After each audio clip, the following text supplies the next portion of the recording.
Tonight, it is a day of redemption for 4 players who all have a very large point to prove in StarCraft 2. Welcome to the World Championship Series Europe Round of 16, Group C. 4 players, as I said, who all have a point to prove. There's also a man here at the desk who has a point to prove. He's always got a point to prove. It's the Muslim. How you doing? Oh, I'm doing really well. Thank you. Good. Over the cough, you had a bit of a chesty old cough. You feeling all right? I'm feeling okay. I'm putting up with it. Okay, no tearing infections in there? No infestation. All right, so Group C, let's take a look at the Group C players. 4 players, as I said earlier on, with a point to prove in here. We've got Grubby, who's had a very up and down time through the Premier League, but has overall qualified for all 5 seasons of Premier League. Sometimes it's ended in the round of 32, sometimes he's made it through to the semi-finals. First time, that's the first of many puns this evening for him, in WCS Europe after a successful-ish time in WCS career last year. Managed to finish in the top 6 at least once. Golden, a new boy, excuse me, a new boy on the scene in terms of the youngest player in the group, but he's been around for a while and is the first ever player to play in all 3 regions, albeit that he tried to qualify for America and only made challenger in WCS career. He comes to Europe for the first time and reaches the round of 16. And finally, last but not least, Team Liquid's MaNa, a man who is rejuvenated since changing to the blue strip of Team Liquid and is really on the hunt for a big title. He hasn't won a title in almost 600 days. Sounds incredible, Ben. That is a very long time when you put it that way, but competition isn't getting any easier, so there's good reason for that. There's lots of Koreans over in Europe now, but MaNa, he's been around for such a long time that even if he hasn't won a tournament, he's popped up second here and there in quite a good few of them, so still a player to look out for. Absolutely, and the only man in this group actually with 2 Premier titles to his name. First, obviously, has an Intel Extreme Masters. Grubby, we all know, in Warcraft 3 was massively successful. I've lost count, it was over 20 titles in his career, but has yet to break through and win one. He came close at IEM in Singapore 2012, and then we have Golden, who... What do you say about him? He tried in Korea, he tried in America, and now he's come to Europe to try and conquer Europe. Well, yeah, Grubby, he's been around for so long and he's so consistently good. So any group, I remember that for a while there was the Grubby line. If you are above that line, you're a tournament winner. Yeah, if you're below it, well, you're below it. But Golden, he's one of the fastest players on the planet, even running his own APM tournament kind of thing. We have to stay above 300, which he does very, very easily. Every player in this group is very, very strong. Yeah, we'll get to that in just a moment. Let's take a look at the bracket and show you who's playing who, because this could have a major impact on things. Grubby goes head-to-head with MaNa in our first game of the group. Golden will then take on First. The reason for that is that Grubby and First both won their groups in the round of 32, and they were the only 2 players in the round of 32 to win 2-0, 2-0. So very impressive. Exceedingly impressive. Grubby's group had Tefl, Vortex, and Patience in, I believe. Yep, and Patience and Tefl went down 2-0. He didn't even have to play Vortex. Yeah, he avoided Vortex, which was, I'm going to use the phrase pretty fortunate, but he deserved it. He owned Patience, then he owned Tefl afterwards, so he's been playing extremely strong. First is insanely good, though. I think he's the true monster of the group. Yeah, I mean, I think when we were all chatting off air, we pretty much come to the conclusion that First is the favourite in the group, but then it's anyone's after that, and it could even be, if First has a bad night and any of the other guys have a good night, he could even find himself going out here. We've had surprises every night, pretty much, with Wellmoo beating MC and coming first, 4-0ing that group, Snoot going out in the first group too. If First went out today, would people be that surprised seeing Grubby, MaNa or Golden go through? No, they wouldn't. And it's funny because although we're here sort of arguing a little bit about who might go through and might not go through, it's safe to say this is the most open of the 4 groups. And the proof in the pudding really is if you go to Team Liquid and you look at their preview, it says at the end, the smart money is on the 2 Koreans going through. But then the actual writer of the piece predicts Grubby and First to go through. The votes predict MaNa and Grubby to go through. And even someone in the thread saying, I think Golden can take this group as well. That's how open it is. It's ridiculously open, and rightly so. All these players are so close. I can't remember too many of them going up against each other, but when you put their names, there's nothing in it. If you give 55% edge to any one of them, you're pretty much pushing it. So Map Veto's well underway, as you can see. Merry-go-round, way station, habitation, autism, all removed. Overgrowth will be our first one. Grubby's going to have a good think about this. He's one of the men that takes a bit of time with the maps. He's very thoughtful and methodical about which maps he's going to play, and he has now made his choice. Frost and King Sejong Station are the other two maps. Frost will be second, King Sejong third, should we need it. So there's the maps between the two of them. Well, he is now chasing him over to the player stage. Let me just explain that was not a bad mannered thing there. That was just MaNa. Yeah, a bit of fun between them. A little bit of pun. Yeah, they've known each other for so long, and I know both these players have a lot of respect for one another. They do. And they've both been very good at very different titles too, but good friends. No harm done, you know. No, I actually had breakfast with MaNa this morning and asked him how he was feeling. He said very confident, and then said maybe. And Harston was sat next to him, and at the time I was like, "What is it with you two? Are you coming up with the same phrases?" I think if any player is truly confident in this group, being confident in this group is still having a maybe, though, just given how close it is. So that kind of response from MaNa, even though he is a very confident fellow usually, like, it's so close here, it's so close. Okay, let's take a look at our first two players. First of all, Grubby, as we said earlier on, still in search of that first major title, the first Premier title, if you want to be all Liquipedia'd up on us. He's currently ranked 52 in WCS. Even worse, though, and this sounds incredible, this is like one of those random tennis players, he's ranked 139th in the world right now by a Ligulac. That's the lowest I can ever remember him being. His win-loss record isn't great, but it's not terrible either. And he surprised everyone, as we said, in the round of 32 without dropping a single map. One of only two players to do so alongside the man that's in his group today, first from Korea. So that's Grubby.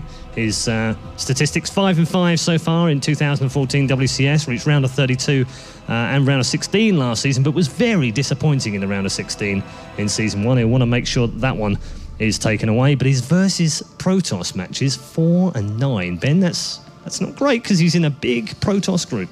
I'm looking at that and thinking also the same. It's not great, but given his last Protoss match was against Patience, one of the best players in Europe, 70% win on the ladder, if you do know his barcode. And I mean, that was a 2-0 win. So you have to take those, well, you have to take those stats with a pinch of salt. You really do. I think he's very, very good. He's a very smart player. And you see his little book there that he has with all notes on every player.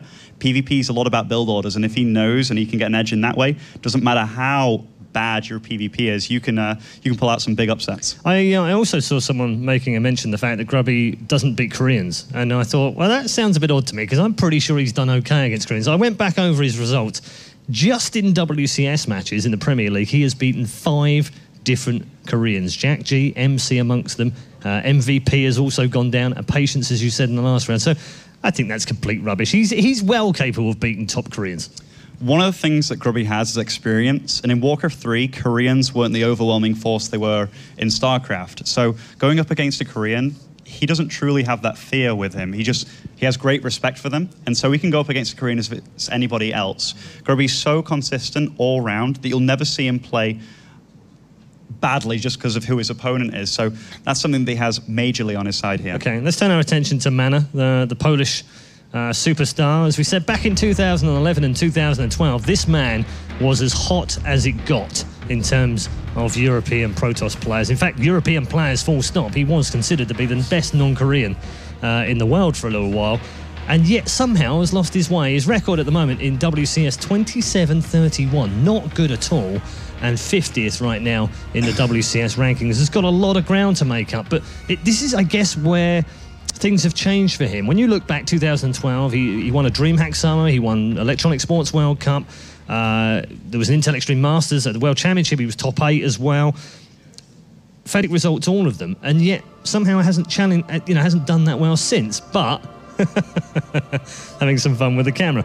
But recently, since he joined Team Liquid, swapped red for blue, he started to look much more like the MaNa of old. He's had some great results. Yeah, he definitely has had some a big surge in his play, resurgence, and he's been doing exceptionally well. He's got a new team that supports him a lot. Great practice partners like these guys, the Bunnies, the Snoots, the TLOs, and the MaNas. If you look at the ladder, they're all in the top 15 together. And I know that those guys at Home Story Cup even, they were staying, even when they're all knocked out, they were staying and practicing until the early hours of the morning and kind of like congratulating each other on just practicing the whole day. So I think he's got a new work ethic and just he's feeling happy with where he is, and rightly so. You said earlier on these two are very good friends. We know that. They're 2-2 head-to-head right now in matches. So this one's for a bit of pride as well, because obviously the winner then has the advantage. What do you take from that? Anything, something, nothing? there's not too much you can take from that. 2-2, it's dead even between them. Right now, who would I say is in better shape? Well, we haven't actually seen a lot of Grubby besides that WCS result, which shocked a lot of people, including me. I didn't expect him to come out of that group, never mind in the fashion that he did. And MaNa getting here, that's no surprise. He's always been a mainstay in Europe. I really couldn't give an edge to either player here. I mean, we know, if you've been following Grubby's story, and I know there's a lot of Grubby fans out there, he did lose his grandmother recently as well. I know that affected him quite badly. He was dedicated the wins, actually, from the round of 32 to his late grandmother. And he hasn't been streaming through May either. So, you know, with the lack of competition and not much streaming as well, it's very difficult to work out where his form is right now. It is. And even when he streamed, he's been a very... When you stream, you're a player that's easy to study. There's a lot of you about, but nobody knows how good he's playing right now, and he has that. That's a big advantage to have. From being this player that everybody knows about, he can vary up his style to any new thing here. Against Tefley, whipped out DTs and stuff, and is Grubby that kind of guy? Well, you know, he could be now. Nobody knows, and that's, despite going through a bit of a rough time, I think he's collected himself very, very well, and we may see a brand new Grubby because of it. Okay, all right, predictions? Grubby? 2-1 either way, 2-1 either way. 2-1 either way, okay. Thank you very much, Mr. DeMuslim. Time now to go over to our commentary team, get their thoughts on what could be an absolute cracker. It's Grubby versus MaNa, game 1 of Group C. All right, thanks very much, guys. Protoss versus Protoss to open things up here in Group C. And two big fan favorites in these two. Always smiling, always very cheerful, very friendly. And now one of them is going to have to knock the other one down and lose this game. That is right. It's going to be a good series to start the day off of one of many Protoss versus Protoss games I'm sure we will witness again today, having another 3-player Protoss group. Yeah, a lot of PvP. So we'll find out in just a little bit what's going to happen. Of course, Golden is really kind of that wild card for me in this group who, as Red Eye mentioned, you know, transitioned between all of the regions and has now found himself here in the round of 16. Yeah. It's his first time in Premier, so... Yeah, I agree he's a wild card in this group, but a player that can easily shoot to the top of the group. Oh, yeah. Oh, yes, definitely. All right, well, we're getting loaded up now for game number 1 of this series. Best of 3, Grubby versus MaNa. Let's jump right onto Overgrowth, as we have. Spawning down to the bottom left-hand corner are Red Protoss. Representing the Netherlands, it's Grubby.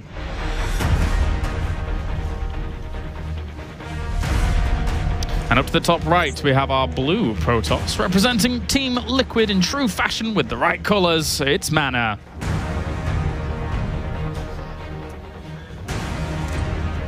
So the 3 maps that we'll be playing on, Overgrowth, obviously here is the first map, then Frost. So MaNa chose Overgrowth. He was the player to veto first and also pick first.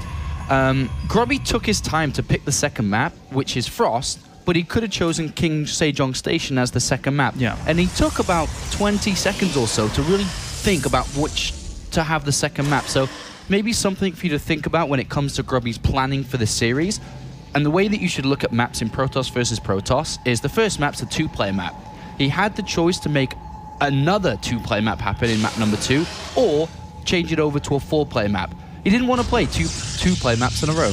Yep, so we may see something a little bit different come out on Frost. It depends really what he wants to do. The great thing about the 4-player map style is you can either play greedy or go for something really crazy if you're thinking about proxies. You have a lot more options. Yeah, a lot more options, and especially because MaNa chose the 2-player map to start off, I think Grubby wants to change it up a little bit come the middle of this series, win or lose on this map. So something to think about for the next part. Yeah, can change the tempo very, very quickly. But anyway, let's get right into this. We have double gases going down for both of them. In the end, MaNa's second gas was technically just a slightly little bit behind what we're seeing there for Grubby. But aside from that, nothing too crazy. Both players throwing down pylons on the very edges of the bases. This can sometimes signify that they want to put their tech up there, be it a Stargate. But at the same time, it's also very useful for spotting. Yeah, I mean, if Oracles was to fly in from the north of their bases, or south, should I say, for MaNa, you'd be able to scout it a little bit easier. MaNa not scouting as deep as Grubby has done when it comes to his probe. It's actually going to arrive earlier, whereas Grubby checked inside the main, natural, and third to then go around the long way to get to MaNa's base. MaNa didn't really think that was going to be the case here, therefore has an earlier scout. It's just going to be a little bit annoying on these mineral patches as well. This is a nice little tricky move to deny a bit of mining time there from Grubby. But behind this, I'm curious to see what they're going to do in terms of tech, because Grubby, you know, for for all of his, I would say, mediocre stats in StarCraft, despite, you know, him getting to round of 16s here in WCS Europe, he's never had that big punch that he really wants, but his PvP is still pretty darn good at the moment, so I think he has a proper good chance here in this group. Yep, he did beat Patience 2-0, capitalizing on Patience's mistakes in the round of 32, but, you know, MaNa went through 3 Protoss players, or at least played 3 Protoss players, losing to Bling, beating Kerr, then beating Bling in the rematch. So both players traditionally have always preferred Twilight Council over any other tech choice and have always preferred Blink. That's the one of all 3 tech choices that you're more likely to see if they're going to choose a tech choice early on.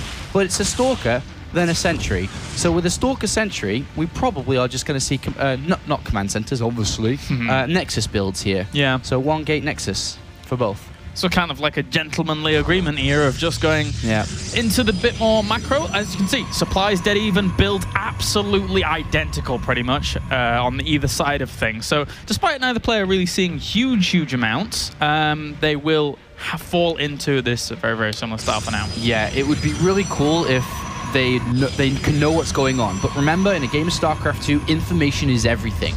They do not know what they're playing against. A second sentry to be built, a robotics facility for an observer in case DT builds, and of course for observers to scout later on. We notice the gateways difference. Grubby's thrown down 2 gateways faster, whereas MaNa is saying, oh, I'm going to try and, if there is an attack, defend off 2 gateways for the time being, while he actually squeezes out maybe a pylon a little bit earlier, I think it was, compared to the gateway.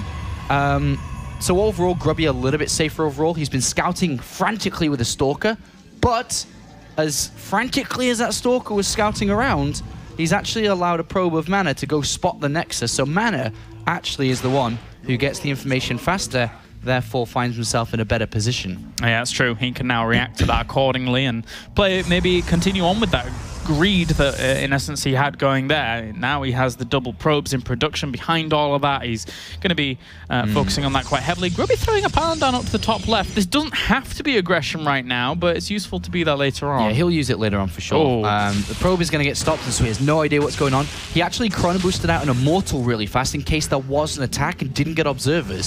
So he was, if there's DTs, I'm going to force field the ramp. If there's a rush coming, I'll use my Immortal, but he's now going to be able to use his Hallucinated Phoenix and see the identical opening that he's chosen. Yeah, MaNa found that pylon up to the top left at just the right time to confirm the kill. So Grubby will indeed lose 100 minerals if it actually does die, warping in a Zealot even to protect it. But it's in no man's land, it's far away, so Grubby's going to have a hard time protecting it for the whole game. Yes, he is. MaNa's turn to scout now. He actually goes into the main base of Grubby to see if there's any extra gateways or something. He's not too sure about what's going on. So both players are confirmed. They've opened up exactly the same. If they've both opened up exactly the same here, we're going to see this game go on. Forges are going to come into play. Grubby, though, taking the faster gases just by a couple of seconds. I think it's more so not that something that MaNa's done wrong, but he just wasn't playing as fast as Grubby at that point as he was controlling units on the other side. And still having a look around now, getting a good gauge of when those gases are going down is Grubby on MaNa's natural. And again, eventually this pylon will end up falling, but with that +1 on the way, if we see a constant chrono boost into that for MaNa, he can give himself a little bit of a lead, unless Grubby doesn't let that slip, of course, on his side of things. So, but a Warp Prism enters the fray here, Sean. Yeah, the first move that really separates the 2 players in this game, and the Warp Prism. Interesting move here.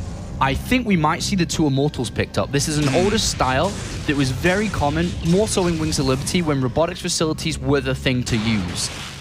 Because if you think about what Grubby has, what does he really have to stop Immortals dropping down and doing damage everywhere? Only the Photon Overcharge. Yeah. And look, Grubby's doing the same. Like, because it wasn't a Twilight Council opener, there's no Stalkers with Blink or something like that to really shut it down fast. So. Right, and you're both playing defensive and both macroing up and both upgrading, so there's no reason not to pick your units up and try to deal some damage. Yep. Likewise, Grubby's doing that, but Twilight Council for MaNa is going down. So eventually, if he actually wants to go for something like Blink, but it's probably going to be more for charge considering how this game is evolving out and the compositions that are building up here. Well, we do have Grubby in the middle of the map, which has been spotted by MaNa, and this is a good and bad thing. It's good because the Immortals can do more damage, but he's also got to make sure his defense at home is adequate enough to be able to defend against any sort of little push. But Grubby by the looks of it, was more so just clearing the map, so he can actually pick up his own immortals and drop them.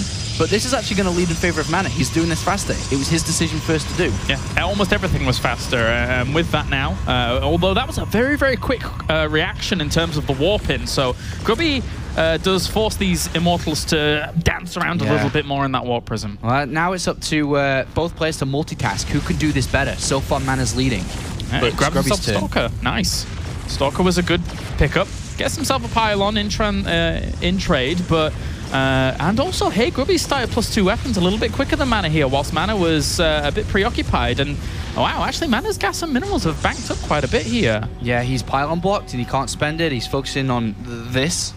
So depending on how much damage he does, he actually needs to do more damage than normal because he's concentrating so heavily on it. And that +2 not starting, and then Thermal Lance and the robotics bay in for Grubby. Even though Grubby hasn't done technically as much damage as MaNa has with this, he's actually in a better position with his tech and upgrades. Looking for more angles with these immortals. Anything he can get is nice. He's making sure that he picks them up just as the shields dissipate, so that once they get in that warp prism, they can recharge again and keep those immortals very healthy. Definitely favoring Grubby's multitasking here. Yeah, he's doing all right. He's certainly doing all right. We have a little bit of harassment once again. He killed off a few workers actually here as MaNa, 8 in total. So that's not too bad. Yeah, it's not too bad, but it hasn't done as much as what I think that his own mistakes have caused a little bit here. So supplies are very equal. I prefer Grubby's position. Colossus already on the way. He's got Templar out as well, like MaNa has. I think MaNa has, right?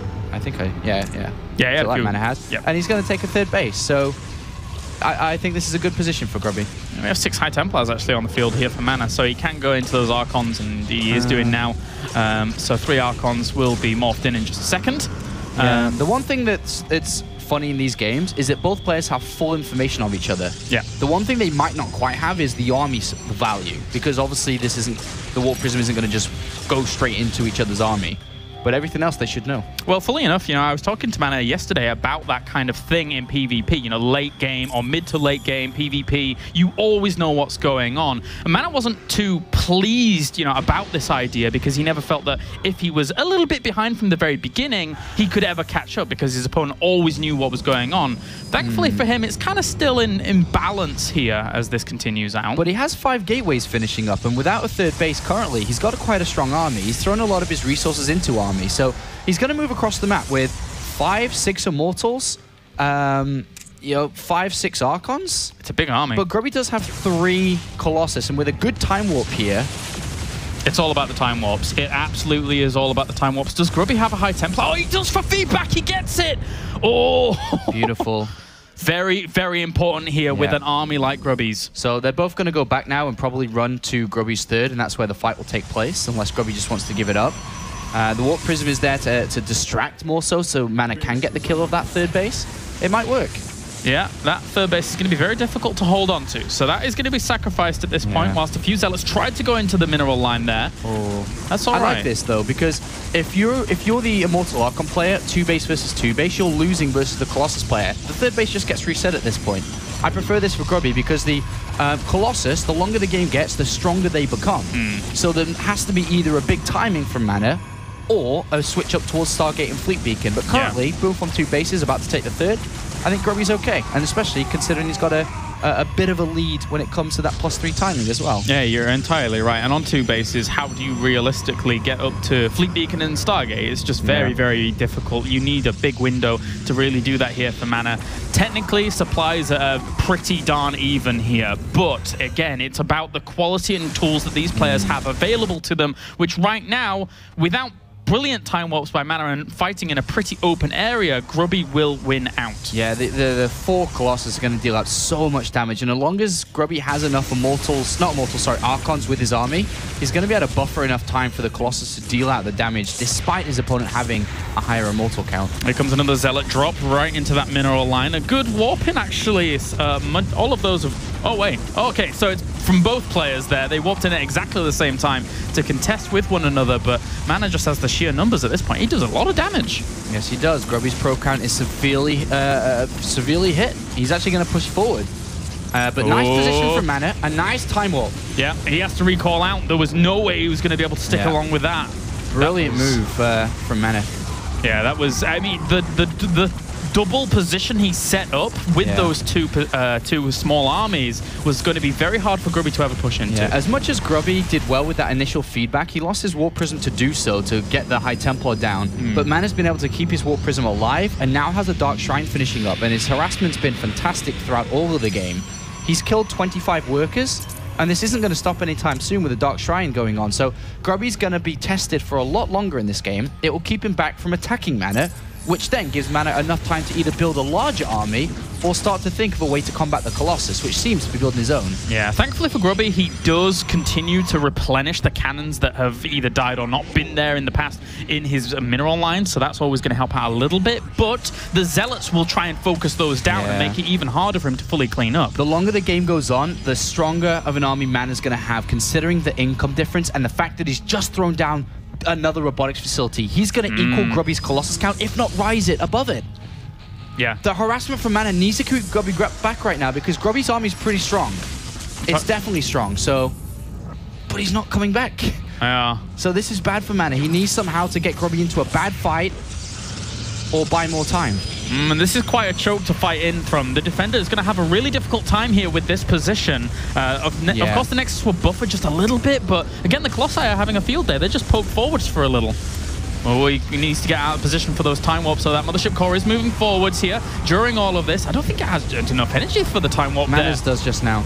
Okay, so he could throw it down, but it doesn't even matter at this point. Those Colossi on the left-hand side have just done out so much damage. Few Zealots coming up from the back, blocked by the Archon. Really needs to get into the fight there as well. Oh, Grubby hits at the perfect timing. Yeah, there was just nothing he could do against the army. It really was insubstantial. MaNa now were just completely on the back foot. The 4 Colossi have absolutely torn MaNa apart. Yeah, and Grubby's able to continue his winning streak. Hasn't dropped a single map this season, and is going to take map number 1 here between himself and the Liquid Protoss.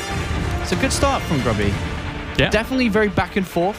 I mean, any player could have won that game depending on when attacks will happen and how things shaped up. Yeah, and I think in the end also, imagine if we'd have seen the Robo Bay from MaNa as well. If they'd have gone completely level pegging towards the same composition, we could have seen a very, very long game there because there wasn't much difference up until that point. I mean, if you give MaNa 2 more minutes in that game, I think he's going to win. He actually will have more Colossus, so that was the perfect time. But it's a hard decision to make that move over, you know? You're getting harassed with a Warp Prism. What happens if you start thinking that the Dark Templar and Zealots are going to break you through? But Grubby makes the right decision on low probes, decent army, knows that he has a superior fight within him, and he takes that fight. All right, well, we'll be going on to game number 2 in a little bit here, and as you mentioned at the beginning, there will be, you know, a bit of a change-up potentially if we go on, well, now that we're going on to Frost, that 4-player map. And with Grubby with the game in hand, since he has picked Frost as his 4-player map because it was his choice. He has a book. Somebody's been doing their homework. I wasn't expecting this. The last time we saw this was Straylock back in Season 1. That's a bigger book, though. This is interesting. So, for anybody that doesn't really know what's happening at this point, is Grubby's clearly, through the games he watches and studies, has chosen and written down everything that interested him. So if, for example, we're going into Frost, every game that he liked on Frost that has happened recently or even earlier perhaps is written in there. So he just basically watched 10 replays in an instant. Yes. And just reminded himself of builds that work well against other Protoss players on this map. And considering this is Grubby's map choice and he wanted a 4-player map, not a 2-player map, we could be seeing something special here from Grubby.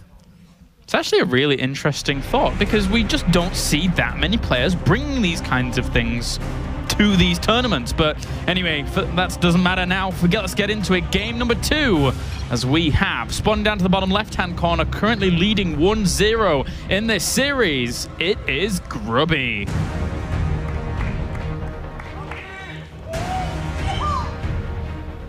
And up to the top left-hand corner are blue Protoss representing Team Liquid. It's MaNa. Well, think about it, Colaris. In school, in uni, you're doing your exams. Yep. And then in the middle of the exam, you got the break where you're like, all right, time for a quick sip of water. But what happens if they said, would you like to have a look at your notes? Would you like to have a look at your notes? We have those you exams would say, sometimes. Well, that's a brilliant thing to have, Polaris. Because then you look at your notes and you're like, all right, I know I can do this now. And then you go straight back in again. But there's a lot of times in exams that you don't have that option, but you would like to have that option. And that's basically what Grubby has right there. He's in the middle of his exam, and it's called the WCS exam. It's one that not many people pass. No. But we'll see what he's going to do. Yeah, we had those kinds of things, like open book exams. Yeah. I mean, the thing is, we're reading into it as well as like that's Grubby's builds or things he likes. What happens if it's a book on MaNa, you know? They could have been anything, really. Yeah, it could have been. MaNa's weaknesses on Frost, you know? Yeah. Could have been anything. Or he's calming himself down, reading some poetry, for example. Anything. Dear Diary.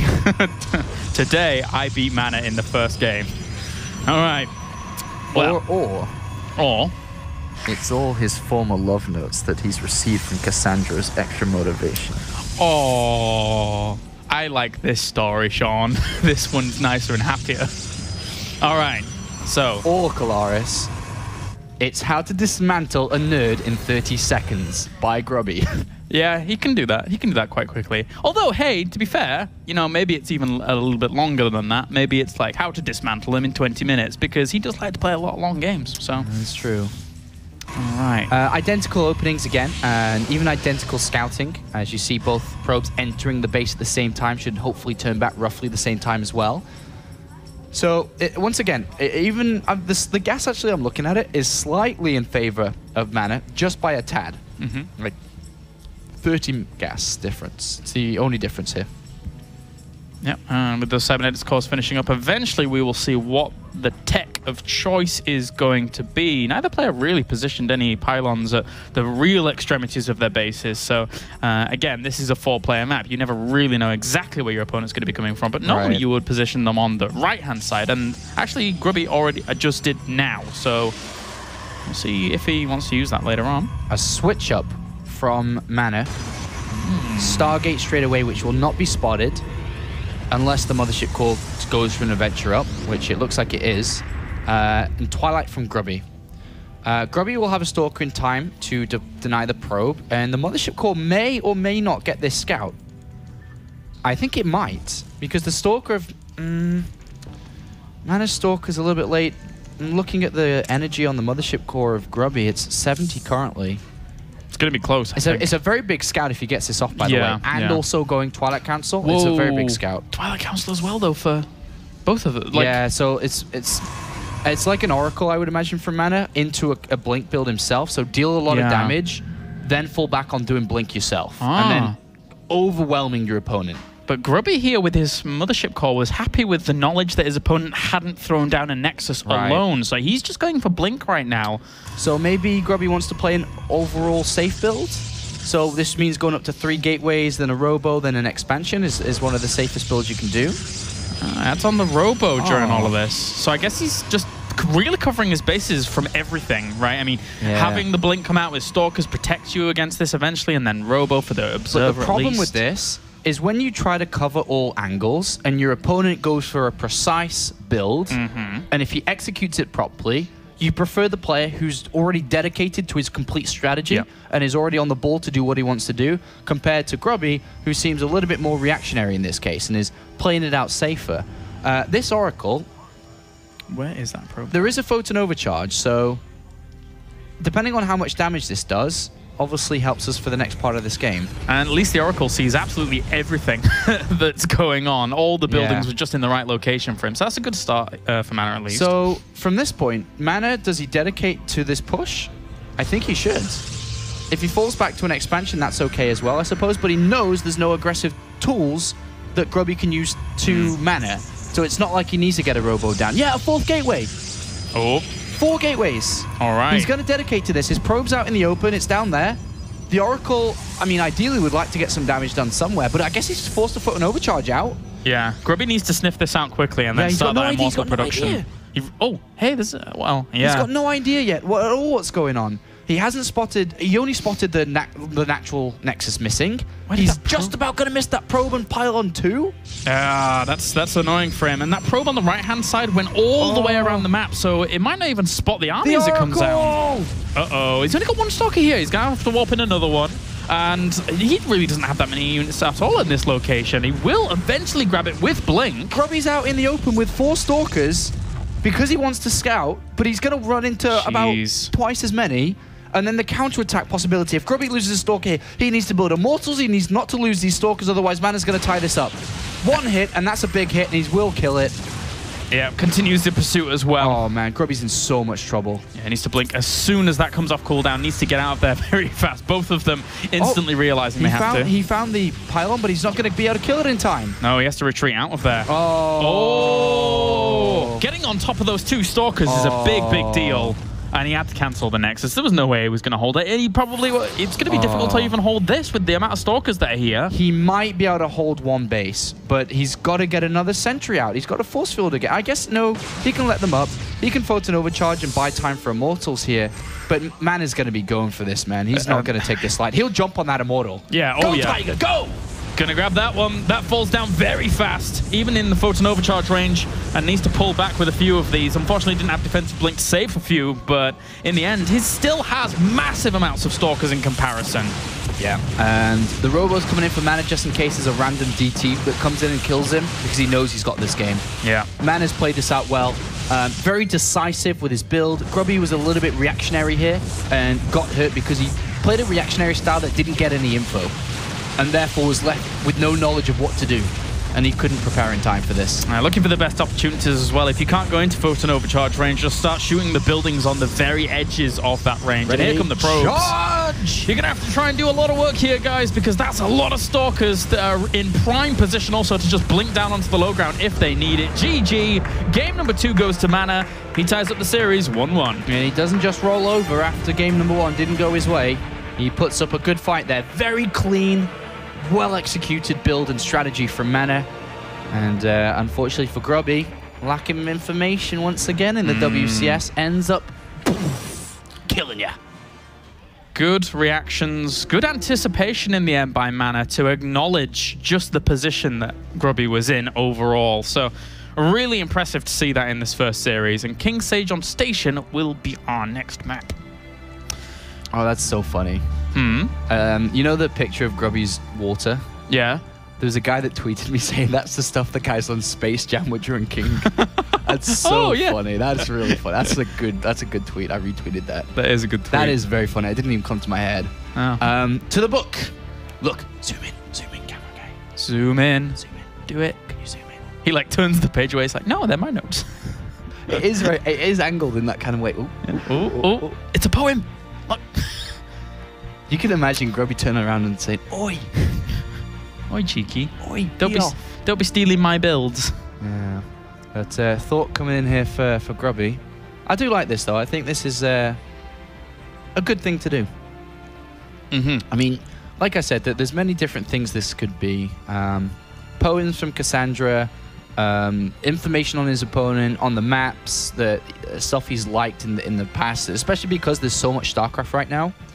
To not get it all jumbled up and all mixed up together. This could be Pro League builds, it could be GSL builds, and considering the amount of Protoss players who are doing really well in Korea right now, exactly. You know, Zest, Classic, Parting, Rain, you know, there's all of them over there, so there could be something special again. We didn't really see anything though come out from that last game, unfortunately, though. Yeah, it was a bit of a mishmash in the end. Very, very kind of mid-line build of like, well, you know, I'm not playing too greedy, I'm not playing too aggressively, I'm not really doing a whole lot. I'm just kind of waiting and seeing what you're going to be doing from here. And in the end, what MaNa did killed him. So, going on to game number 3 now. Do we see some flares of brilliance come out from one of these players? Do we see a crazy game? We'll find out as we get into King Sejong Station. Spawning down to the bottom right-hand corner, we have our red Protoss. Representing the Netherlands, it's Grubby.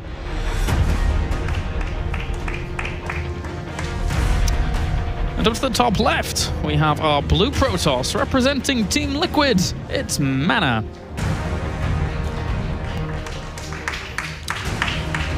Remember as well, the other two players in today's group, Golden and First. I cannot speak on behalf of these guys, but for me, it seems a lot easier, well, it is a lot easier to win this game, to hope that First gets rid of Golden, to then play another PvP, which depending on, you know, the strategies chosen, the mind games, could help you out a lot more than a guy like Golden, who is incredibly dangerous. Yeah. Incredibly dangerous, and is, you know, quite likely to even advance from today's group. So, I mean, if you're expecting, like me, First to demolish everybody and go through and do well in this season, then you're hoping he beats Golden and gets it out of the way. He's a killer, man. First is an absolute killer. So let's hope for one of these players that they can avoid that and take that pathway. But who's it going to be? We see MaNa scouting inside his main base in case of any proxies or anything like that, whereas Grubby hasn't done that yet. Yeah. Remember, MaNa did decide to cannon rush Bling on this map in the round of 32. Oh yeah, I do remember that. Don't forget that. Grubby does check after the second gas there. Yeah, just poking around. Neither player really taking any liberties for themselves to just try and do anything crazy. So they're going to be relying on the later game. But again, you know, 2 PvP's point. Ooh, is he going to... Oh, he's going through the sneaky pylon. Yeah, sneaky pylon. This is to confuse more so than anything. It's because the pylon is not that out of the way from the probe's natural scouting patterns, so he just throws it down. Yeah. While it's on the way to scout and look around. I mean, I doubt we'll see any tech structure down there. He could, but I doubt it.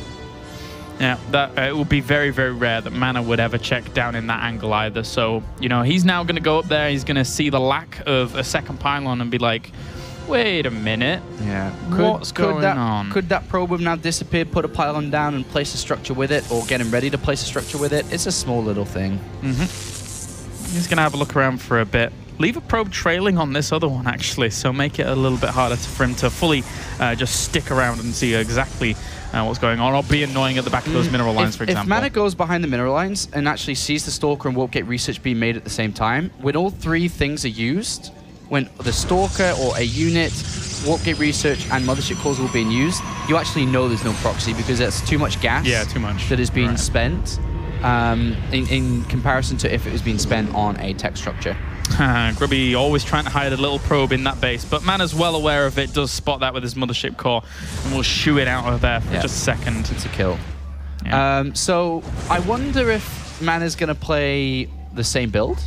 If we see the Twilight Council come down, he could go for the Oracle Blink, but it might be Phoenix's. Phoenix's are quite popular recently. And all in all, I actually really liked how MaNa executed the build in game number 1. You know, it seemed pretty strong. Oh yeah, he's going to do it, I think. Yeah? He had the hallucination for the Twilight Council and then didn't build it. I don't know why. Oh, I guess he wanted to start the Oracle before. Yeah, it looked like the gas didn't line up just exactly for him. You're right. Grubby's gone for Blink, and it is a gateway, not Robo. 2 gateways first. And then you'd imagine that eventually he'll throw down the Robo Bay, unless he knows that MaNa does not play Blink, play DT whatsoever, and goes for a 4th gateway, but it is Robo. Grubby does have his Mothership core, though. And this is a very good position to get a lot of info and recall out. Yeah. And one thing though. Sure, he gets info and recalls out, but he might not have enough to be able to deal with the Oracle. With the photon overcharge? Like the photon overcharge is not there because the Mothership core's gone.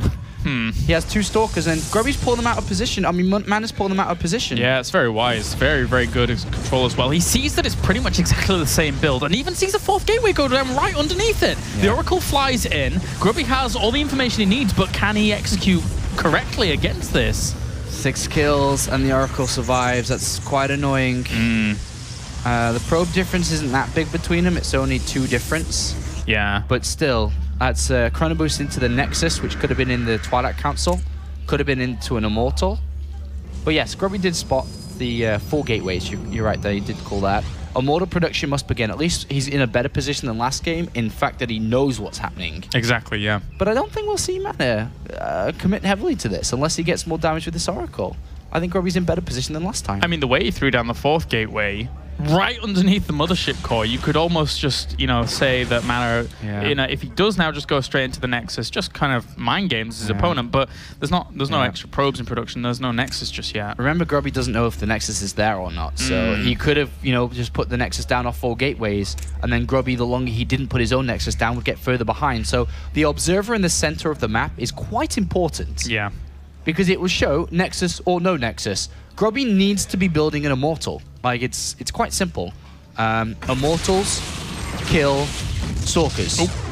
So must kill Stalkers equals Immortal.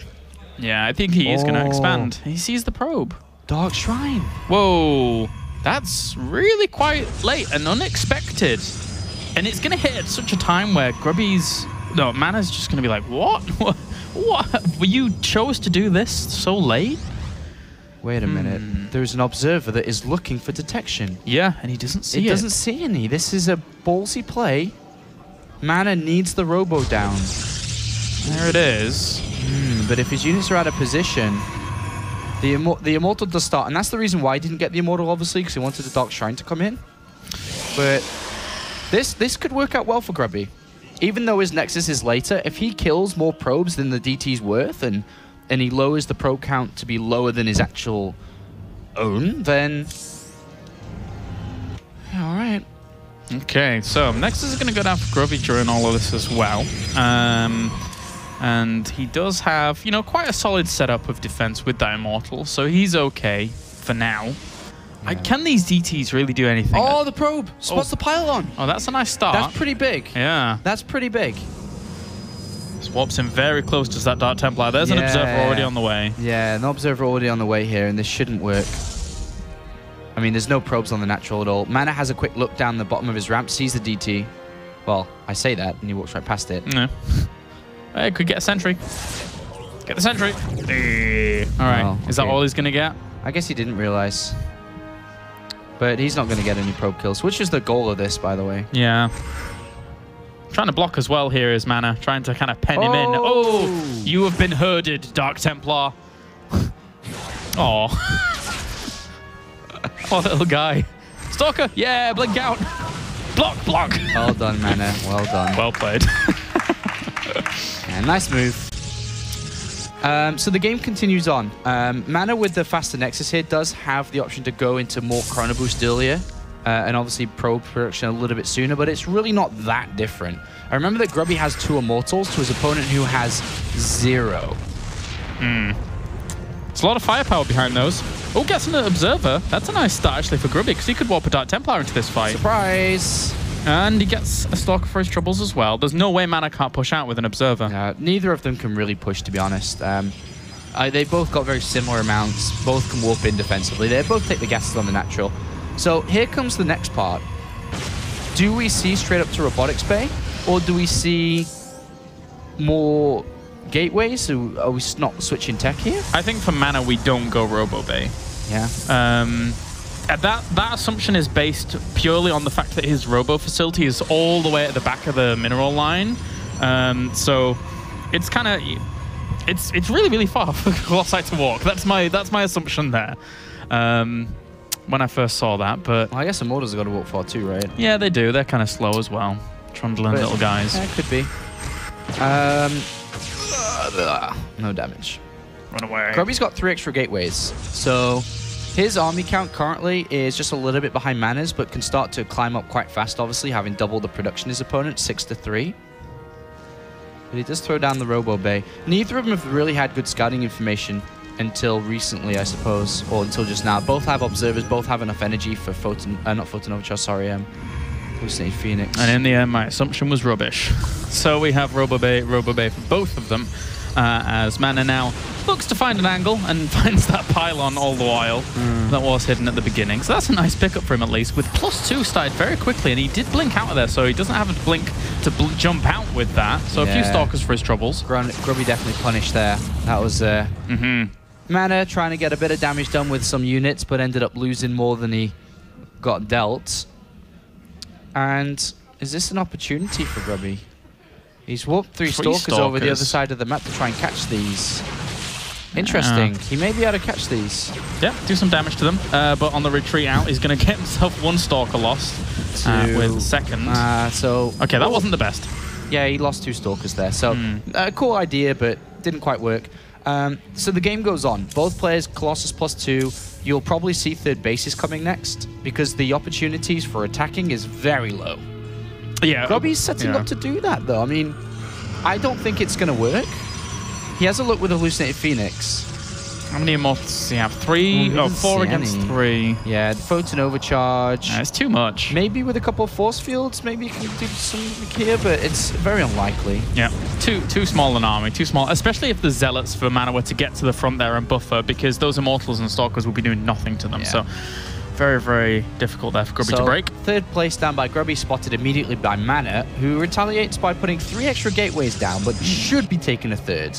Grubby's at 6 gateways anyway, and he spots that, so it's not like his extra 3 gateways are going to all of a sudden overwhelm Grubby, so it's actually going to be very important for MaNa to get his own third down ASAP. Colossus is taking a little bit of a detour, and I think on the Templar Archives as well here is Grubby to really round out his composition, which is going to be very, very strong eventually, of course, but MaNa, his third base, a little bit delayed at this point, means that his economy won't exactly be as flourishing as Grubby's.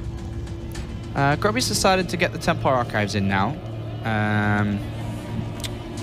Can't really read too much into that.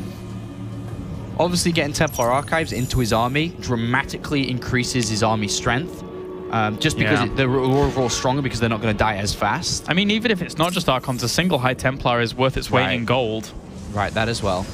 For that feedback on the Mothership core, that's good. Yeah. So, I mean, Grubby right now has a faster upgrade, so if he starts to build up towards a decent Archon count, he could be looking to push on +3 when that completes.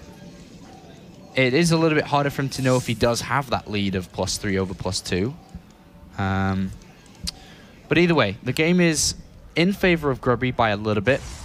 If you're not too familiar with StarCraft, just by a little bit here. Faster third base, better income. That wasn't expected for me, at least. Fleet Beacon very, very quickly off the back of this for MaNa, and considering his opening, considering that he went for Stargate, this was much easier for him to transition into in comparison to someone who, in Grubby's position, who, you know, never really had that. But he might be playing into Grubby's hands, is my concern. Because Grubby may be planning an attack soon anyway. And MaNa's just now dedicated a lot of resources into some tech that isn't going to help him in time. So yeah, just Grubby's starting to move out. He's got a Warp Prism. His +3 is not far away, and this is the perfect timing for a player who's throwing a lot of resources into Tempest. They're not cheap. 300 minerals, 200 gas. Not cheap at all.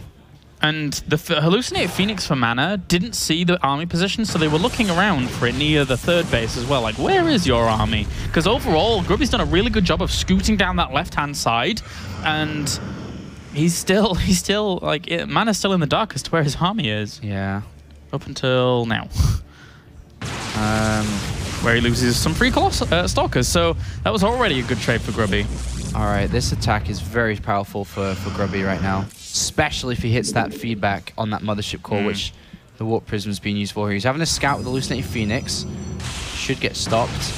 This Warp Prism is all important. Absolutely important. Very powerful right now. +3 versus +2. +3 wasn't even started for MaNa. He's focusing all his resources into Tempest. He's looking for that Mothership core. Finds it. All right, he's got a massive advantage right now. So massive important. advantage. 8 Stalkers just got warped in on the top right. Grubby's got 2 time warps, and destroying that is very powerful. He controls the fight.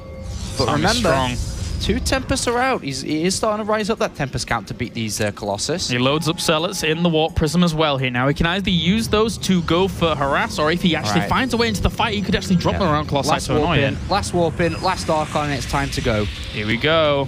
All right, how well is this going to work out? He's going to spread his army out across this entire concave. This is actually a pretty good position for Grubby. He's almost maxed out. This is a great opportunity for him to seal the deal right here, right now. That Warp Prism's going to try and annoy those Colossi off the back of it, and some of those volleys are already going down in the army. That's not what MaNa wants during all of this. One of the Colossi on Grubby's side of things wasn't really firing too much, so he does get pushed back for now. It was a bit of a hard position to find, and the Mothership Core falls during all of that. He's got to keep going. He's got +3 attack. He's lowered the Tempest count. His time is now. He's got to keep going. Another round to go, and he has to fight again. Warping in more and more, but likewise is MaNa. You're right, the upgrades are in advantage here of Grubby. MaNa trying to catch up desperately, but Grubby needs these reinforcements. He's pulling back, Sean. Pulling back now gives MaNa a good opportunity to get those Tempests back up, because he's got another one being built. Second one about to pop out, and Grubby does fall onto a fourth. Obviously, the game is slowing down in terms of income, but right now, equal supply.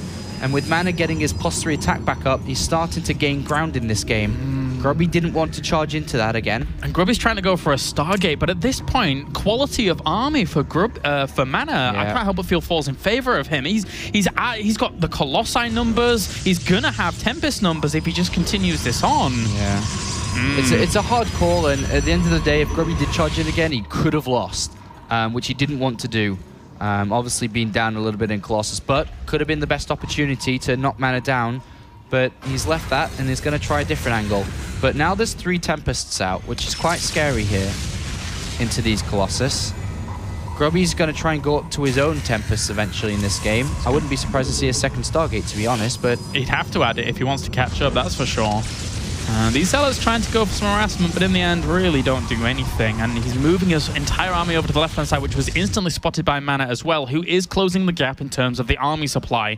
Zealot harassment for MaNa tries to start. Yeah, if Grubby can dance around a little bit here and not take a fight until he has more Tempests or equal Tempests, then that's okay, I think. But he's got it by the right time. This could be dangerous for him. Yeah, found a really good angle, actually, to get that Nexus. Will pull straight on out there, crippling a little bit of the economy for MaNa. Yeah, good move. He has the time recall, sorry. Good move. Okay, I like that move. Yeah, it was a very, very close move in the end, and even gets out with the full recall. But in the end, it paid off. It really did. So now, MaNa, let's see, what does he have? He still has 4 Tempests, though. Yeah, but Grubby's building 2 at a time now. That's important. So, I mean, that's the thing with Grubby. He's not quite the gambler, let's say. A lot of people would have shoved in there to try and get the win while it's like 55-45, but Grubby says, no, I'll look for another opportunity where it's more like 80-20, 90-10, and I'm sure to win, which is what he's going for right now. With double Tempest being made, he will equal his opponents. It then becomes, of course, a big race to get rid of the Colossus between the 2 of them. Yeah, and for MaNa now, like, the big windows are before you have Tempest, but he doesn't even know about the Fleet Beacon, the double Starports, sorry, the double Stargates, or even the Tempest production itself anyway. So MaNa is really in the dark about Grubby's really good position at this point. And there's even the 2 shield upgrades as well that Grubby has, which are going to play nicely into this game. A little bit of extra assistance. And it's nice to see that actually being prioritized by Grubby. Armor upgrades obviously coming in now because it's a bit cheaper for him to push on forwards with, but the shields in the end always benefits the armor as well as the Archons when it comes to the flyers as well. So it's a really, really good upgrade for PvP. All right, well, the 2 armies shall collide soon if MaNa pushes the issue on this left-hand side flank. Grubby seems like he's ready with 4 Tempest to 6, though. There is, by the looks of it, MaNa's got a decent army, actually. Yeah, he does. He's got a very decent army. Grubby, what is he going to do? If he fights here, I would be surprised because he didn't fight in the other area. Yeah, the Tempest now are going to try and focus down one another. There's a bit of Zealot harassment during all of this going on, but 1 Tempest already falls for Grubby. If he keeps that number down, does MaNa, that'll be okay for him. Yeah, Grubby tries to harass the top right base, realizing that MaNa's got a very strong position and a good army here, but that gets denied. And he's going to bring down this Nexus very, very slowly, but eventually it does die. Yep. And that's a struggle for Grubby, who is re-expanding to the middle and will move his probes over there and will give up this base. And we'll give up the position. Grubby getting the air upgrades and trying to get more Tempests into his army composition. MaNa immediately finds this new base in the middle as well. So this is still back and forth. This is still anybody's game here. MaNa's army Grubby's is ready strong. to pounce if this army filters through this gap. Yeah, it's a good concave. Very good concave. Time warps. He cast the bow. All right, so that's actually going to cause a lot of disruption here for Grubby as he tries to take this fight. The Tempests, though, they are the big, important damage dealers here. What are they actually going to be focusing down? There's no warpings anywhere close for MaNa. Yeah. I mean, Grubby just warped in all zealots into this, and Grubby's going to take this. That's great on the ground, folk, getting all of those Colossi down with all of this. And again, the double Tempest production is absolutely ripping MaNa apart in the skies, forcing all of that back.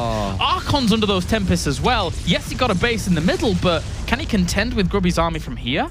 Grubby, that was a very good fight, and I think he probably realized that MaNa had no reinforcement pylons close. But right now, Grubby's got a very good and big army, but MaNa has a much better income.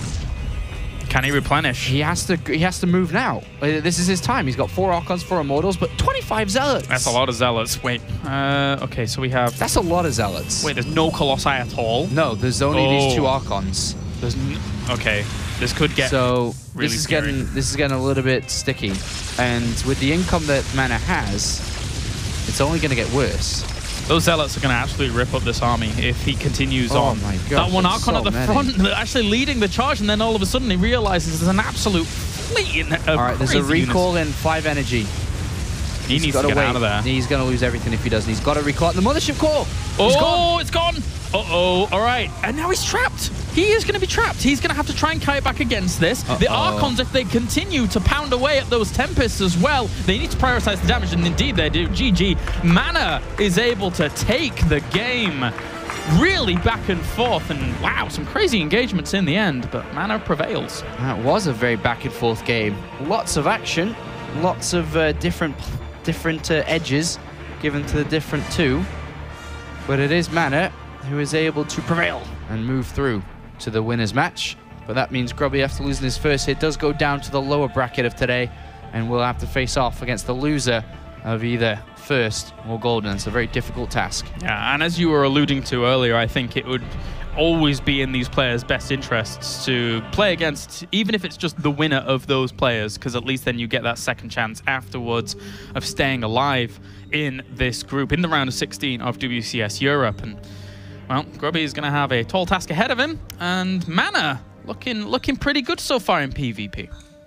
Yep, looked really good in that series, but it was really close. And to be fair, it was such a close series that it is very difficult to say that was an easy victory for either player, whoever was to take it. But it is MaNa, and indeed, he did look quite good, and we'll see if he can continue that. And when he goes into the winner's match, he could be looking at a first place, or he could also, we've seen it happen before, drop right out from that position as well. Yes, he could. That's how things roll here in WCS Europe.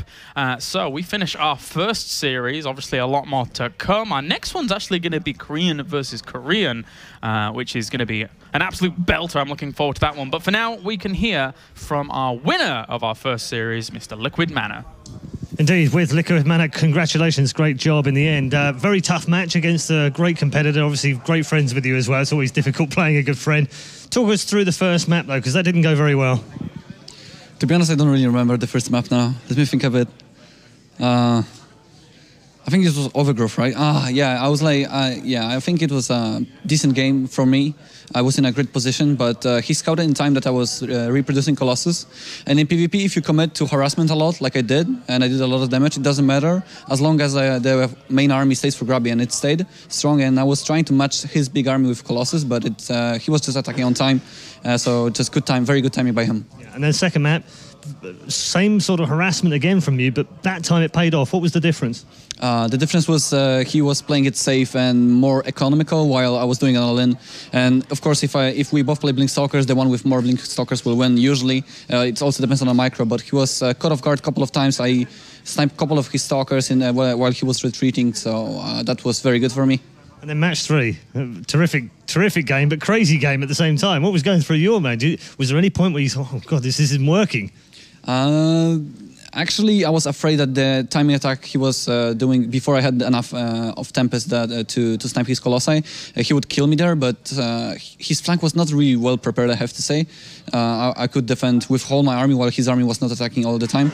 After that, he did a very good harassment. I actually didn't notice that my natural was going down. I just heard, you're under attack. I'm like, well, it's Zealots, right? And then I see my Nexus go down. But then when I sniped his 5th base with only Zealots, and the main fight was kind of an even trade, I think I got it because I still had a 4th base and a decent economy to back it up. Absolutely. So well played. First game down. You said to me at breakfast this morning you were feeling confident. What does that do for your confidence? That's a good start. That's a good start. It's always very hard to play the first series. You're very nervous usually at that, but now I guess I will be able to calm down a couple of more series before I play my next match, and we'll see if it's going to be either first or golden. I don't really mind anybody. I just want to win. All right. Well, congratulations. Next game, MaNa winning the opening game in Group C. Let's find out how you did it with the Muslim. Hello guys, so we just had a really insane macro series between MaNa and Grubby. MaNa just edged out Grubby 2-1, but we're going to go right into the first game to talk about what really happened. So in the first game, we have MaNa with a pretty stocky mid-game army. Archons, Immortals, doesn't really compete directly with Colossi such as Grubby has, but he tries to make it work in a pretty awkward way by using the Warp Prism. So if we resume this replay, and try and go at like 2 times speed at least. So the Warp Prism plays a huge part in keeping Grubby at bay so he can't be attacked by MaNa. The big worry for Grubby is, hey, if I move out across the map too late, there's going to be Tempest and they can take out my Colossi very easily. So Grubby, upon moving out across the map, kind of worried about these counterattacks constantly, but he's always worried about that tech as well with the Tempest. So here, MaNa buys time at the Expo, but also while doing this, attacks the 3rd and takes it out. So MaNa's constant idea here is to keep Grubby at bay while he can get together a much better army than Grubby.